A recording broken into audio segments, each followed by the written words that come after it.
복음은 언제든지 견제를 받아왔습니다. 왜냐하면 복음 자체가 견제를 받은 게 아니고 하나님이 복음을 주시는데 그 복음을 받은 사람들을 언제든지 견제하는 세력이 있었습니다. 견제라는 표현은 조금 교양 있는 표현이고요. 처음부터 복음 말살을 하고 있는 세력이 있다는 것이지요. 그래서 이들의 목표가 뭐냐? 늘 말씀드리지만은 열왕기하 8장 2절에 잘 나와 있어요. 아주 성읍을 불타게 할 거다. 이게 무슨 성읍입니까? 하나님의 백성의 성읍이에요. 즉 하나님의 백성을 어떻게 한다? 완전히 불태워서 소멸시킨다는 거예요. 요거를 교회 무너지고 교회를 무너뜨린다고 표현을 했습니다. 그러면 장정은 또 칼에 죽어요. 여기에 장정이라는 말은 뭐냐? 그 당시에는 군인을 얘기하는 거예요. 나라를 지키는 군인이 칼에 맞아 죽는다. 이게 무엇입니까? 전쟁에서 실패한다는 거예요. 싸움에서 실패한다는 거예요. 그만큼 현장의 그 세력이 하나님의 백성의 세력보다 더 강해서 결국 칼에 맞아 죽는 거라는 거예요. 그러면 이 장정은 뭘 얘기할까요? 교회 중직자가 무너지는 시대라는 거예요. 그래서 지금 사회 문제 속에서 막 그냥 기독교가 욕을 먹을 때 거기에 가장 핵심 중심지에 누가 있냐? 중직자들이 다 있는 거예요. 나라가 지금 이상한 방향으로 굴러가는데도 불구하고 글쎄 지금은 모르겠어요. 국회의원 가운데 3분의 1이 자칭 타칭은 모르겠어요. 하나님께서는 어떻게 생각하는지 모르겠어요. 3분의 1이 기독교인이에요. 그럼에도 불구하고 이 땅은 사회주의 공산화로 가고 있는 거예요. 이게 뭘까요? 살아있으나 죽은 자와 같은 거예요. 거기에다가 어린아이는 매침을 당하게 될 것이다. 이게 무슨 얘기입니까? 렘넌트들이 결국에 가서는 목숨을 잃게 되어지고 거기에다가 잉태된 부녀의 배를 찢으리라고 말씀하셨는데 무엇입니까? 이거는 후대까지 교회에서부터 저 끝에 후대까지 이 복음을 말살시키겠다는 거예요. 교회는 복음의 근거지고요. 거기에 중직자는 이 복음을 확산하는 전달하는 전도자예요. 렘넌트는 그 언약을 붙잡고 미래를 꿈꾸는 사람들이고, 그리고 태 속에 있는 아이는 앞으로 이 복음을 대를 이어서 전달할 복음 사명을 가진 전도자들이에요. 그런데 이 흑암 권세는 이 복음을 말살하려고요. 그래서 언약의 백성이 언약을 놓칠 때 하나님과 나와는 상관이 없는 사람들이에요.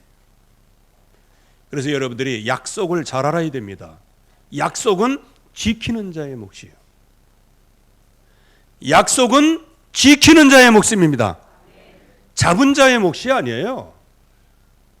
그 약속은 잡고 있다 손치더라도 그 약속을 지키지 않으면 그 약속은 나에게 아무것도 아닌 거예요. 그래서 지금 이 사회적으로는 지금 약속으로 전부 다 있잖아요. 여기 외관역에 가면은 10시 50분 기차가 있다. 예를 들어서. 그러면 그거는 약속이에요. 쌍방의 약속입니다. 만약에 여러분들이 그때에 국가적인 일이 있거나 무슨 일이 있어 아주 가장 결정적인 일이 있었어요. 그래갖고 1분 늦게 갔다. 그러면 이미 열차는 떠난 겁니다. 그 차는 못 타게 돼 있어요. 왜? 약속이니까요. 즉, 이 약속은 나의 모든 사정, 그건 상관없어요. 하나님이 주시는 그 약속을 붙잡았느냐 안 붙잡았느냐, 그게 약속이라는 겁니다. 그래서 하나님과 하나님은 우리에게 언약을 주셨고 우리는 그 언약을 붙잡은 백성이에요. 그래서 그 약속을 붙잡고 끊임없이 약속 성취를 향하여서 한 걸음 한 걸음 나아가는 것이 신앙의 여정입니다. 그래서 약속을 붙잡아야 돼요. 그 약속을 붙잡아야 되는데 하나님의 백성에게 주신 약속이 뭐예요? 구약엔 피, 신약에는 십자가 그리스도의 보혈의 피예요. 구약에는 메시아, 신약에는 그리스도예요. 그 약속만 붙잡으면 완전히 승리할 것을 말씀을 하신 거예요. 그래서 여러분들이 뭐냐? 예수 믿는 거예요. 예수 믿는 그 자체가 뭐냐? 모든 인생 문제 끝이에요. 그분이 바로 그리스도란 말이에요. 그런데 왜 우리의 육체의 삶은 자꾸 핍박해지고 내 마음과 생각 속에는 계속 불신앙이 흘러넘치냐? 감사와 기쁨이 넘쳐야 되는데 그거는 뭐겠어요? 하나님이 주시는 약속을 붙잡았지만 그 약속을 따라가는 과정에서 내 자신이 넘어서야 할 한계 상황을 드러내 주는 거예요. 그래서 어떤 자리에서 오랜 시간 동안 있으면 막 좀이 쑤셔서 못 견디는 사람이 있잖아요. 그 사람은 인내력이 부족한 사람입니다. 그때 뭘 하게 돼요? 인내를 배우는 시간이에요. 자기 한계를 극복하는 시간이란 말이에요. 그 한계를 갱신하는 사람이 승리하는 축복을 누리게 되어지지요. 그래서 하나님은 지금 하나님의 백성들에게 오직 이 피언약 그리스도 이 언약 하나를 붙잡으면 승리한다고 말씀하시는데 우리의 생각과 마음이 따라가지 않고 우리의 육신이 따라가지 않으니까 계속해서 오는 여러 가지 저항과 또 여러 가지 어려운 핍박 이거를 이기지 못해서 스스로 무너지고 스스로 주저앉고 스스로 뒤로 물러가 침륜에 빠지는 거예요. 예수 믿는 사람은 절대로 승리하는 사람이에요. 그게 하나님의 약속입니다. 그러면 내가 실패하고 있다. 그러면 여기에 모든 원인이 뭐냐? 이걸 이제 찾아내야 되는 겁니다. 그 원인 가운데 하나는 지금은 복음 말살 시대다 하는 거예요.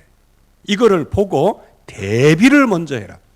그러면 사탄의 목적이 있어요. 사탄의 목적은 뭐냐? 결국은 사람을 죽이고 멸망시키는 거예요. 그러면 인생이 죽고 멸망시키는 길이 뭐예요? 뭐 칼로 자른다고 해서 뭐 죽나요? 뭐 낭떠러지에 던진다고 해서 사람이 죽나요? 인생의 구조는 하나님 떠나면 죽게 돼 있는 거예요. 이게 유일한 죽음이에요. 유일한 죽음. 그래서 예수 그리스도를 믿는 사람은 죽어도 살겠고요. 그래서 부활의 첫 열매로 주님께서 우리를 부활시키기 위해서 열매가 되신 거예요. 그러면 이 사단은 우리를 죽이고 멸망시키려고 하는데 5가지를 망각을 시키는 거예요. 5가지를 잊어버리도록 만들어요. 그 중에 가장 중요한 것 하나를 놓치게 만들어요. 그 중에 첫째가 뭐냐? 살아계신 하나님, 전능하신 하나님, 창조주 하나님 잃어버리도록 만들어요. 왜? 창조주 하나님. 이분이 인생을 지어 우리를 지으셨기 때문에. 그래서 이 사탄은 왜 사탄이 되었을까요? 라파르, 즉 위에서 떨어진 존재가 사탄이에요. 어떻게 떨어졌을까요? 내가 하나님과 견주리라, 지극히 높은 자와 같이 되리라. 아주 이게 완전히 마음속에 교만해졌어요. 그래서 내가 하나님과 같이. 그렇게 해서 아담, 특별히 하와에게 말할 때 뭐라고 얘기합니까? 네가 하나님과 같이 된다. 지금도 온 땅의 종교를 보세요. 네가 하나님이야. 어디 가서 하지 마. 네가 하나님이야. 이렇게 가르치는 거예요. 그래서 누구를 놓치도록 만들어요? 창조주 하나님을 머릿속에 잊어버리도록 만드는 거예요. 그래서 온 천하를 꿰는 자가 누구예요? 사탄이에요. 뭘 꿰요? 어리석은 자의 마음을 훔쳐가가지고 뺏어가가지고 창조주 하나님을 잊어버리도록 만드는 거예요. 저와 여러분들이 정말 살아계신 하나님, 창조주 하나님, 이 하나님이 나와 함께, 우리와 함께 하시는 사실이 믿어지는 순간부터 여러분들에게는 모든 승리가 새롭게 시작이 될 겁니다. 그게 정복하는 거예요. 근데 거의 대부분 하나님에 대한 의식이 없어요. 또 하나님을 그냥 아무렇게나 생각하지. 그건 저도 회개할 문제예요. 여러분들 지금 하나님 앞에 나왔습니다. 아멘. 여러분들 지금 하나님 앞에 나왔어요. 만약에 제가 대통령 입장이라면 대통령이 여기 와서 연설을 쫙 하고요. 막 경호원들이 그냥 수십 명이 여기 와서 쫙 그냥 앉아서 쫙 이렇게 보호하고 있고요. 그럼 여러분들, 내가 만약에 대통령으로 지금 연설을 한다면 어떻게 하겠어요? 한번 생각 좀 해보세요. 생각 좀 해보라고요. 아마 물 한 잔도 제대로 못 먹을 건데요. 안 그렇습니까? 그래서 우리가 예배에 집중하지 못하는 것이 사탄의 전략이 지금 걸고 있는 거예요. 왜? 하나님에 대한 의식이 없어, 의식이. 때때로는 하나님 앞에 굉장히 두려워요. 진짜 하나님을 알면 기도했는데 응답받은 게 두려운 거예요. 그래서 다윗 같은 경우도 자기가 하나님 앞에 기도했어요. 근데 그대로 응답이 왔어요. 그래서 하나님 앞에 나가서 회개한 거 아니에요. 뭐라고 회개합니까? 하나님, 이 벌레보다 못한 죄인에게 어찌 하나님께서 나와 같은 죄인에게 이런 응답을 하십니까? 하면서 하나님 앞에 나가서 엎드렸다니까. 베드로 같은 경우도 오른편에 그물을 던지라 할 때 오른편에 던졌어요. 끌어올려갖고 너무 많이 잡혔어요. 그물이 찢어질 만큼. 그때에 베드로가 주님께 엎드려서 주여, 나를 떠나소서, 나는 죄인으로소이다. 이마만큼 하나님 앞에 나온다는 것은 굉장히 공포에 대한 두려움이 아니고 경외심에 대한 두려움이 있는 거예요. 그게 지금 우리가 하나님 앞에 예배하는 게 얼마나 분산되어 있습니까? 얼마나 집중이 안 돼요. 그 사실 자체가 뭐예요? 창조주 하나님, 전능하신 하나님, 지금 머릿속에, 생각 속에 안중에도 없다는 거예요. 이게 지금 사단의 목적 중에 제일 첫 번째 목적이에요. 그래서 하나님을 알면 모든 걸 다 알게 돼 있어요.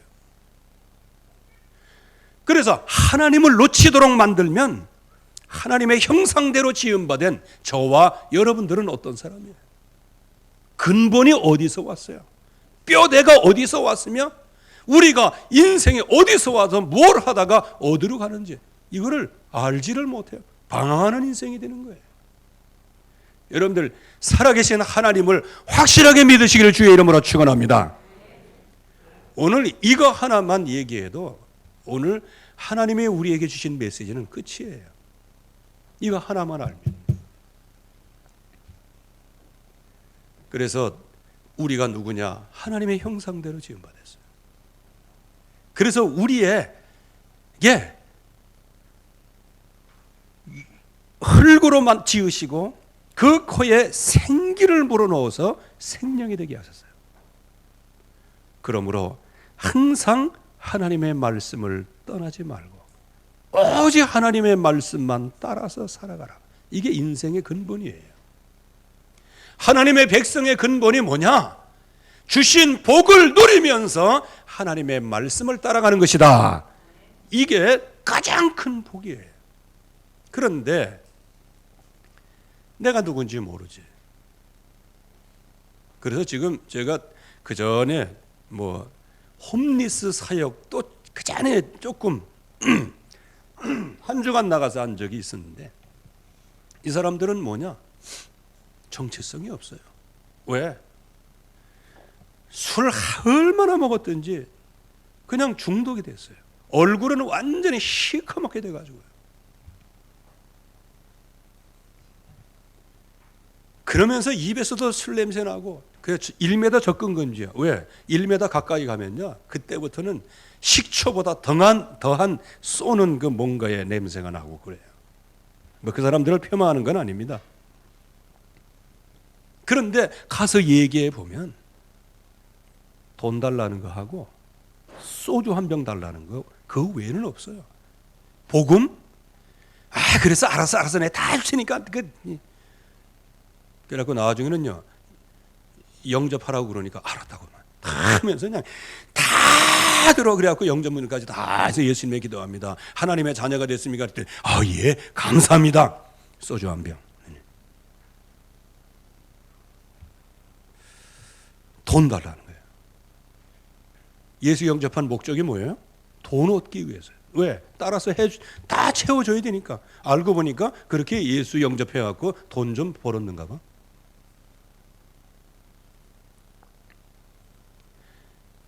얘기 들어보면 정체성이 없어요. 자기가 누군지 몰라. 그래서 술이 주님이요. 그렇게 하다 보니까 완전히 인생이 그냥 망가져버리고 말았어요. 지금도 그거를 먹으면 죽는데 또 그것을 찾고 있는 거예요. 창조주 하나님 앞에 서야 됩니다. 그래야 우리 인생이 어떤 모습인지 알게 되고, 우리 인생이 정말 하나님의 형상대로 지음받고 하나님이 주시는 이 언약 안에 있다고 한다면, 왜 내 인생 문제는 이렇지? 지금 내게 당면한 이 문제는 도대체 어디서 온 거야? 인생 문제의 근원을 그때 알게 됩니다. 그래서 마음속에, 생각 속에 뼈저린 한 가지, 내가 인생 실패한 것은 하나님을 떠난 문제구나. 이게 유일한 문제예요. 뭐 턱이 주걱턱이라서 인생 문제가 아니에요. 광대뼈가 나와서 인생 문제가 온 게 아니란 말이에요. 물론 가문에 흐르는 대물림이 있어요. 그것 때문에 여러분들의 인생 문제가 온 게 아니에요. 진정한 인생 문제는 하나님을 떠나서 온 거예요. 그래서 그 하나님을 만나야 되는데 그 하나님을 떠남으로 영원한 저주가 찾아온 거라. 그래서 이 거짓의 아비에 쏟고 하나님의 형상대로 지음받은 이 사람들이 자축인묘 진사오미 신유술에 12띠 가운데 완전히 매어가지고, 말띠가 시네 그러면 막 이상하게 조금만 막 소리치고 그러면 아이고 저건 말띠네 이렇게 얘기하는 거예요. 또 어떤 여자가 조금 그러면 안 된다고 이렇게 얘기하면서 아이고 저거 살쾡이 띠구만 이렇게 얘기해요. 어느 때부터인가 모든 인생이 띠로 묶였어요. 띠가 뭔지 아십니까? 하나 됐다는 거예요. 완레스 됐다는 거예요. 뭘로? 동물로. 지금 세상의 문화는 이렇게 지금 바꿔가고 있어요. 그래서 하나님을 떠난 문제가 최고의 큰 인생 문제인데 이것을 모르도록 만드는 거예요. 그래서 하나님께서 우리에게 구원의 길을 여시잖아요. 여자의 후손. 그 여자의 후손인 뱀의 머리를 박살나게 할 것이다. 완벽한 구원의 길을 열어주셨고 그 여자의 후손으로 예수 그리스도가 오셨고 그분이 십자가에서 하나님을 떠나 이 문제, 이 죄, 영원히 지옥불에 떨어져야 할 우리의 모든 죄를 하나님께서 그 어깨에 십자가 대속의 죽음을 죽으시고 우리를 위해서 죽으신 거예요. 그리고 3일 만에 부활하셨어요. 우리가 그 은혜를 인하여 구원을 받은 겁니다. 우리는 아무것도 한 게 없어요. 우리가 한 거는 하나님 떠난 것밖에 없어요. 그래서 지옥 아랫목에 거기서 영벌을 받을 수밖에 없는 우리들이었어요. 그러나 하나님께서 약속하신 그 약속을 성취하시기 위하여 지옥 백성인 우리들을 건져내시기 위하여 하나님께서 대신해서 십자가에 죽으시고요. 우리를 구원해 내신 것이죠. 유일한 해결책을 주신 거예요. 그래서 이제는 구원받은 백성이 하나님의 약속의 말씀을 붙잡고 가죽옷의 비밀, 즉 주님께서 나를 위하여 희생해 죽으신 그 십자가 부활, 그거를 기념하면서 인생을 살아가고 그거를 전달하면서 모든 백성들을 살리면서 살아가도록 수치를 가려주신 거예요. 가죽옷을 지어 입히었고 동물의 피를 흘리게 하셨고 희생의 대가를 치르게 하셨고 예수 그리스도께서 나를 위하여 십자가에서 피 흘려 죽으셨어요. 희생의 대가를 치르심으로 우리를 하나님 만나도록 하게 하셨어요. 그러나 지금 흑암 권세는 뭘 먹을까, 뭘 마실까, 무엇을 입을까 늘 그거 염려하면서 살아가도록 만들어버려요. 그래서 내일 죽을 터이니 오늘 먹고 마시자, 이런 식으로 살아가도록 만들어요. 그러니까 온 땅이 아비규환이에요. 이러한 흑암이 지금 계속 역사하는데 뭐를 통해서 역사해요? 종교를 통해서 역사하는 거예요. 여러분들, 종교는 뭐냐? 복음 붙잡은 게 아니에요. 종교적 박해가 심하게 돼요. 그래서 마태복음 27장 23절에서 26절 여기 말씀해 보면 본디오 빌라도는 예수님을 십자가에 못 박지 않도록 하려고 하는데 주변의 모든 유대인들이, 이게 종교인들이 전부 다 일어나가지고 십자가에 못 박으라 하면서 계속 거짓 선동을 한 거예요. 그렇게 해서 십자가에 넘겨지게 되는 거잖아요. 이게 종교적인 박해예요. 이게 뭘 증거하지 못하도록. 근데 마귀는 머리가 나빠도 보통 나쁜 게 아니야. 아주 머리가 돌이 아니고 금강석이에요. 왜? 그 예수님이 이 땅의 희생의 대가를 치르기 위하여 죽으러 오셨음을 누가 알았어요? 그게 십자가의 비밀은 아무도 모르는 거예요. 그래서 제자들을 처음 불렀을 때 십자가 얘기하지 않았어요. 주는 그리스도시요 살아계신 하나님의 아들이십니다. 그거를 고백하고 난 다음부터, 그때부터 십자가를 얘기했어요. 여러분들, 십자가가 믿어진다는 것은 여러분들은 인생에 있어서 신앙의 수준이 굉장히 레벨업 됐다고 하는 거예요. 그래서 십자가의 언약을 딱 마음에 붙잡고, 그리고 이 제자들이 예수 그리스도 그분이 부활하셨죠. 죽으시고 부활하시고 그분이 바로 우리의 모든 인생 문제를 완전히 해결하시고 그분이 지금 살아나셨다, 이렇게 얘기하고 막 그 부활을 믿는 사람들을 통하여서 막 제자가 일어나고 그러니까 이때에 종교인들이 막 격분을 한 거예요. 여러분들, 지금 많은 종교인들이 있지만은요, 지금 교회가 잠잠해서 그렇지 교회의 성령의 역사가 일어나기를 시작하면요, 그때부터 종교적인 견제가 얼마나 많이 들어요. 종교적 견제 중에 하나가 뭐냐? 또 복음과 NCC 이게 또 갈라져 있어요. 그런데 이제 한편에서는 막 하나님이 주시는 약속의 말씀 붙잡고 막 세력을 얻어가지고 말씀에 흥하고 현장에서 역사가 일어나면 당장 저거 이단이다 이렇게 얘기하는 거예요. 어디서 많이 들어본 얘기 아니에요? 그런 종교적인 핍박이 있단 말이에요. 그리고 여기에 스데반 집사를 돌로 쳐 살해하는 거 보세요. 예수 그리스도 증거한다고 돌로 쳐 살해하고. 그리고 정치적인 박해가 있는 거예요. 오늘 헤롯 왕에 대한 얘기도 나오는데요, 이 헤롯이 자기의 동생 빌립의 아내 헤로디아죠, 그 아내를 뺏었어요. 그 나쁜 놈이죠. 짐이 뭐 명한다 그러면 뭐 그 당시에 어쩔 수 없겠지만은 그때 그것을 자꾸 얘기하고 그랬단 말이에요. 누가? 세례 요한이. 그러니까 세례 요한을 눈에 가시처럼 여기는 사람이 누구겠어요? 헤로디아잖아요. 헤로디아 여자. 왜? 잘못됐다고 자꾸 얘기하니까. 그런데 그 헤로디아와 헤롯 사이에 딸이 하나 있어, 살로메라는 딸이 있었지. 그 딸이 굉장히 미인이었는가 봐. 춤도 잘 추고. 그래서 연애가 있을 때 막 거기서 뭐, 여러분들 저기 그 당시에 춤은요, 그걸 무슨 댄스라고 그럽니까? 진짜 19금 댄스예요. 그 당시에 그 춤들은 전부 다 그렇습니다. 그러니까 복음 없는 이 헤롯이 그거 보고 그냥 침을 질질 흘리고 있다가요, 너 원하는 게 뭐야? 너 원하는 모든 거 다 주겠다, 이렇게 얘기해요. 그러니까 이 딸이 헤로디아 엄마하고 가서 쫙 소곤소곤하다.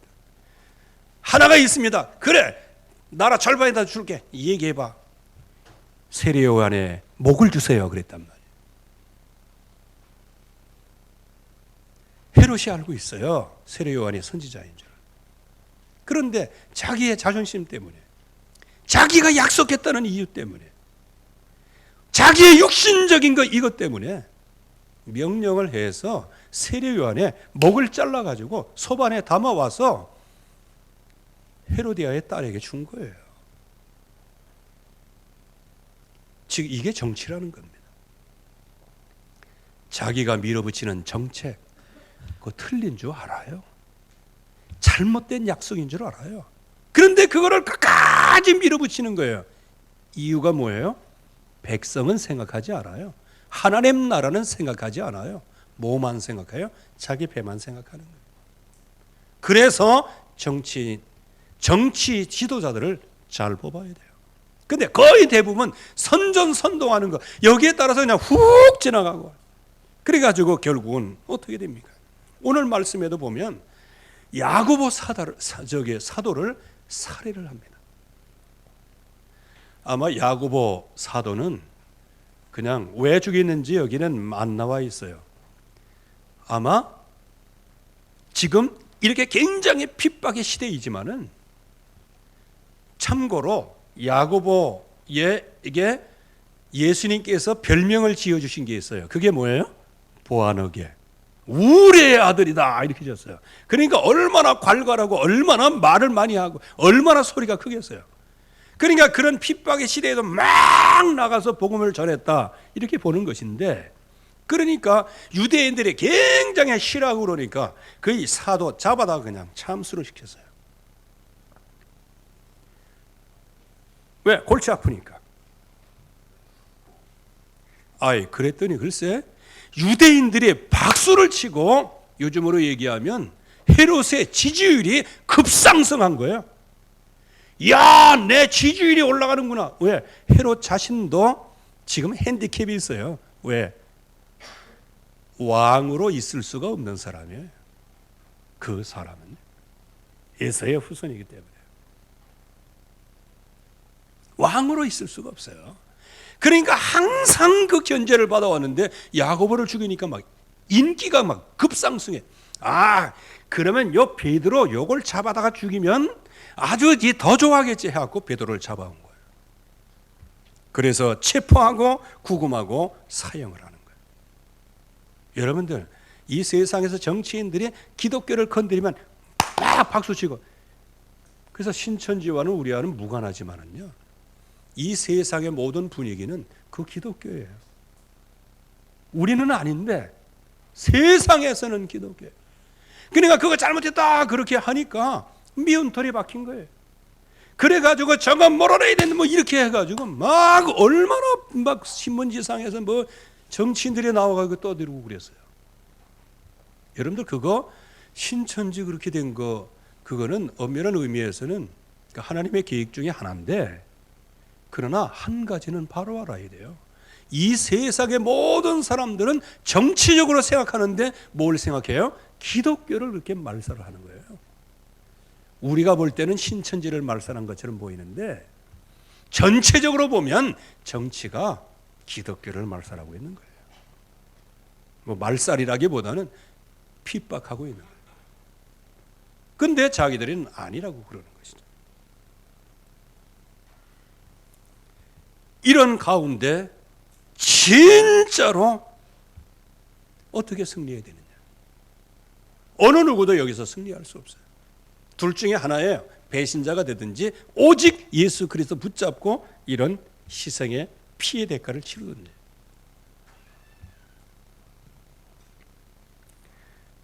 이때 하나님께서 전도자들을 부르신 거예요.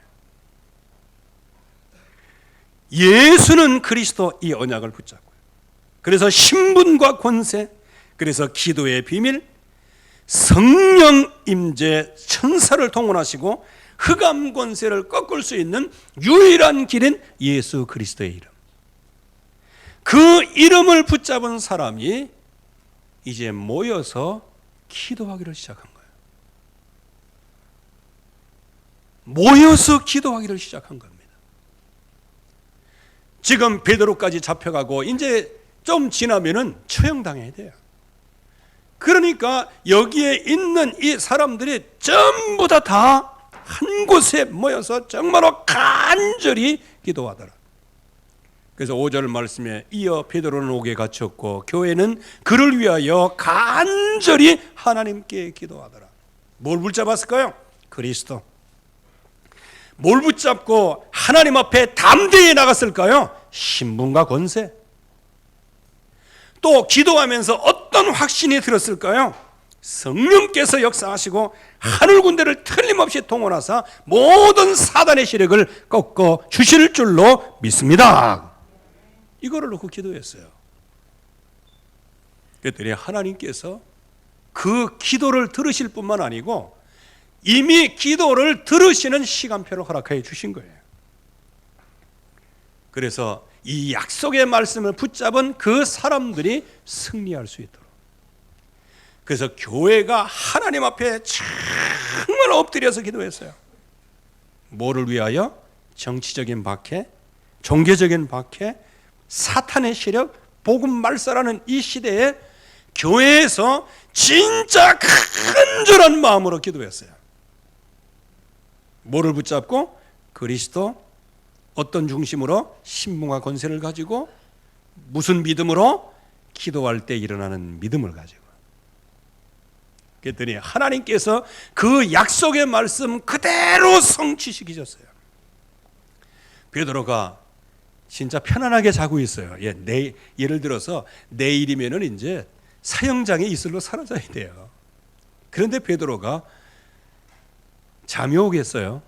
근데 잤어. 여기서 뭘 볼 수 있어요? 베드로가 얼마만큼 예수 그리스도를 깊이 누렸는지 알 수가 있는 거예요. 그래서 호련히 주의 사자가 나타났어요. 옥중에 광채가 빛나고 또 베드로의 옆구리를 쳤어요. 드러누워 있는 베드로의 옆구리를 치면은 뭘로 쳤을까요? 머리부터 발끝까지. 아니 그건 꼭 알아야 될 필요는 없어요. 여러분들 애들이 드러누워 있고 야 지금 갈 시간 됐어 일어나 그러면 쭈그리고 앉아갖고 손으로 옆구리를 칩니까? 어른한테는 그렇게 안 하겠지만 애들한테는 막 발로 야야야 빨리 가 이렇게 할 거 아니겠어요. 오늘 말씀에 정말 여러 가지 말씀이 있어요. 깨워서 그 손에서 착고가 벗어지고 띠를 띠고 신을 신고 겉옷을 입고 따라오라. 아주 하늘 군대가 천사가 동원되고 주의 사자가 동원되는데 이게 절대 불가능한 상황이에요. 왜? 감옥이에요. 특별히 특별 철통 경비를 했어요. 그러니까 쉽게 얘기하면 14명의 경비병, 전문 경비병이 좌우에 같이 있으면서 그 베드로를 지킨 거예요. 왜? 자기들이 죽으니까. 그때 호련히 천사가 베드로를 깨웠는데 옆에 있는 사람들은 몰랐다는 거예요. 이게 천사의 역사예요. 아는 사람만 아는 비밀이에요. 따라오라. 그래서 감옥에서 구출을 받는데도 불구하고 이게 지금 꿈인지 생시인지 이걸 할 수가 없어요. 나중에 정신이 들어보니까 아하, 천사가 나를 감옥에서 건져냈구나. 여러분들, 예수 그리스도 언약을 붙잡아 신분과 권세를 가지고 기도할 때 하나님께서는 하늘 군대를 동원하십니다. 진짜 저와 여러분들의 모든 것을 완벽하게 인도하시는 거예요. 이제 이거를 모르면 어떻게 돼요? 이 현장에서 계속 어려움이 올 수밖에 없는 거예요. 왜? 믿어야 되는데.